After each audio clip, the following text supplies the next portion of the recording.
Hi ladies and gentlemen, my name is Mike Clifford. I'm your Director of Golf, and I want to just give you a short history of the Lakes Country Club.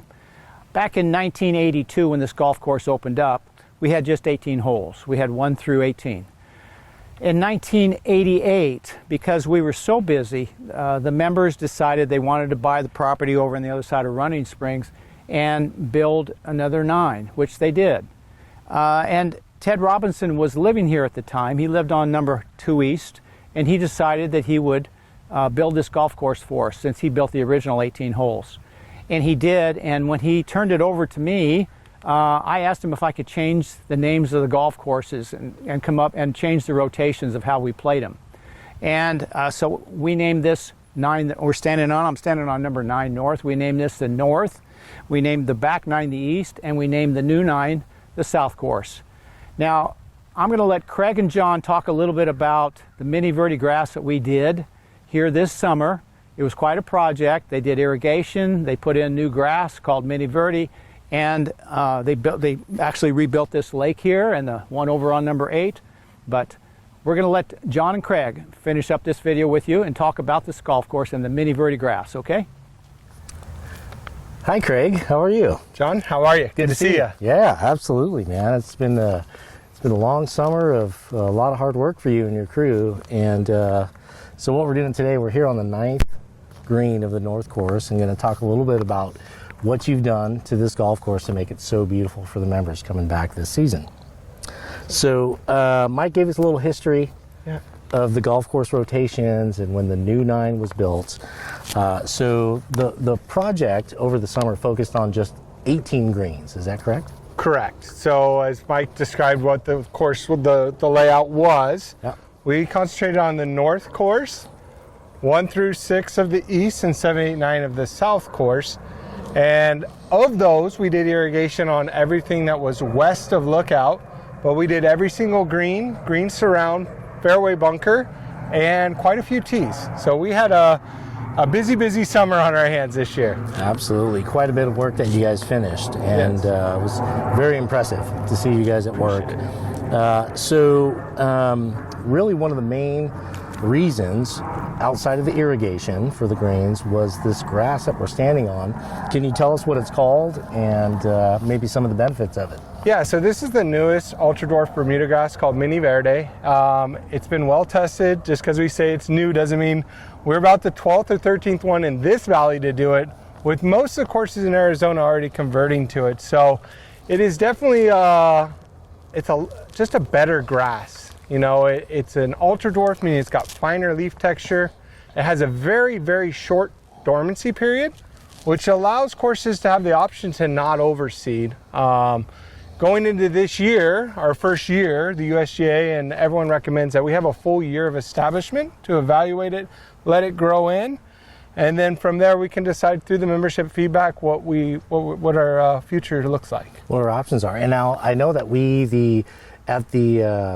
at the park, yes, we had a test green for how many years? So we had that for 3 seasons. For 3 seasons. Yep. 3 seasons. So this will be the 3rd season, I should say. The 3rd season. So now I don't know if you at home know, but that green for 3 years has not been overseeded. Correct. And we've done the Putters Club out there every season. It's beautiful and green. And tell us about how it putts even when we don't overseed it. Yeah, it's really smooth. It's very true.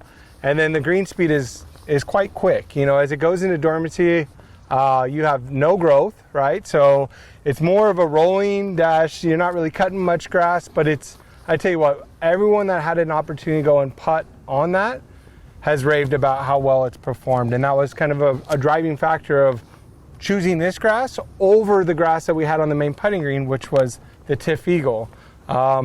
I say they're kissing cousins, but the Mini Verde does have quite a bit of a dormancy period that's shorter, so you don't lose the color, and it's been performed extremely well on this property as well as many others. So we have an idea of what to expect in November when we open the course. What kind of green speed do you think we're going to be looking at once we open up? So on opening day, you know, it's really weather dependent and where we're at with growth rate and everything else. But my goal is to open at 11. It could be quicker than that, especially if we get these cool downs like we're looking right now. We'll keep them the greens are a lot larger now, John, than they were before. There's a lot more pinnable areas. There's not any false fronts or steps in the greens. So we could see green speeds at 12 throughout the year. And I think with the greens that we currently have built, the membership's going to love it. Awesome. That sounds great. So a little bit quicker when we open up than usual. Yes, for That's sure. awesome. And so, all right, that's great news. Good to learn about the new stuff. And then just like say the maintenance over the summer, do you still do a regular aerification Yes. throughout the summer? And did we do that this summer? So we were able to do an aerification after growing on these greens, as well as on the new 9 greens, which is 1 through 6 south, 7, 8, 9 east. We were able to get a single aerification on those greens, but coming next summer, we'll be converting those to Mini Verde as well, and not going to change any of the features of those greens. That irrigation's not due yet.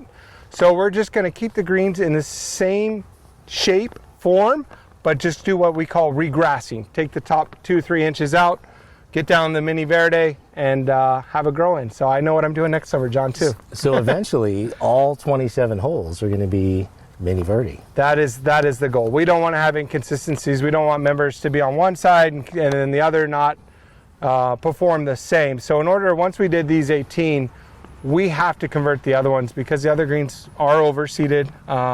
They were a variety called Tiff Dwarf, which dormancy period is at least twice what Mini Verde is. So non-overseeding those greens is not an option.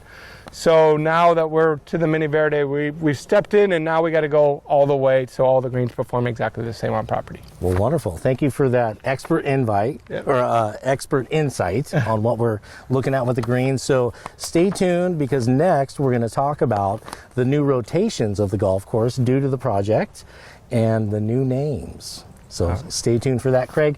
Thank you for your time. Thank you. Appreciate it, John. Excellent job. Thank you. So we had a nice little history on the golf course and when they were built and their names. We had a nice little overview from Craig about the new Mini Verde that's on the greens. And so due to the project and the nature of the holes that we did regrass and didn't regrass, we have new names for each of our 9 holes here. So previously we had north, east, and south. And moving forward for the 2024-2025 season, those names are going to be Lake 9, Palm 9, and Mountain 9. And there's a reason for that, so I'll explain a little bit. The north, which is now going to be the lake, is going to be starting on number 1 north through number 9 north. That course will be known as the Lake 9. Now, as you go over to 1 east, that is now going to be number 1 Palm, and the Palm 9 is going to be 1 through 6 east and 7, 8, 9 south.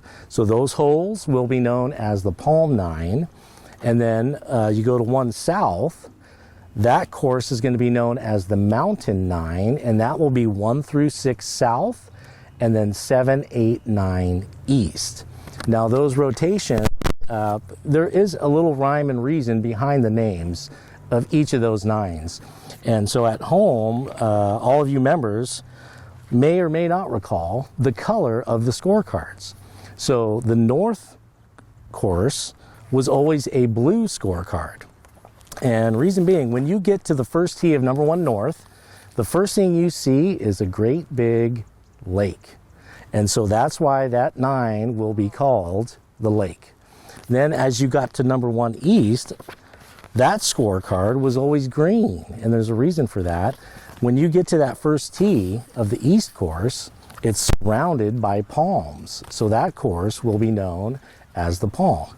And then as you get to the first tee of south, that scorecard is brown, because when you get to that first tee and you look down the fairway, you see the beautiful brown mountains. Eisenhower Mountain is right there. So that 9 is going to be called the Mountain. And all of these 9s will connect in the same clockwise fashion as they always did before. If you start on Lake, you turn to Palm. If you start on Palm, you turn to Mountain. If you start on Mountain, you turn to Lake. So there may be a couple of speed bumps when we open the golf course in November. However, we feel like within a couple of rounds, with the help of our rangers, you'll be able to connect to the correct rotation and play the correct holes. Again, 1 through 9 north is now the Lake Golf Course. 1 through 6 East, 7, 8, 9 South is now the Palm Course, and 1 through 6 South and 7, 8, 9 East is the Mountain Course. So we've made some changes to the scorecards. They reflect those names, lake to palm, palm to mountain, mountain to lake. They also reflect the new course ratings and hole-by-hole allocations, which we will use for this season in order to have our handicaps correct. And then also, we're asking all of you at home to post hole-by-hole scores on the Gin app. Now, if you post hole by hole for this season, we can collect all of that data because we plan on re-rating and reallocating the golf course and the new scorecards next season. But we need your help. So if you can post hole by hole on the Gin app, that would be great. Another thing that we did that's going to make it easier to rotate to the correct holes is we've changed all the signage on the golf course. So on each first tee, you're going to see number 1 lake, number 1 palm, number 1 mountain, and then the 2 connections from 6 to 7 have signage that indicate that you need to drive straight across the street on the palm course, or you drive behind the restroom to the next hole on 7 mountain. So we hope that this is not all too confusing for all of you. And if you ever need any help with the rotations, again, our rangers are going to be there. Our golf staff is going to be there to help you. And we look forward to a great season on the renovated golf course. Thank you.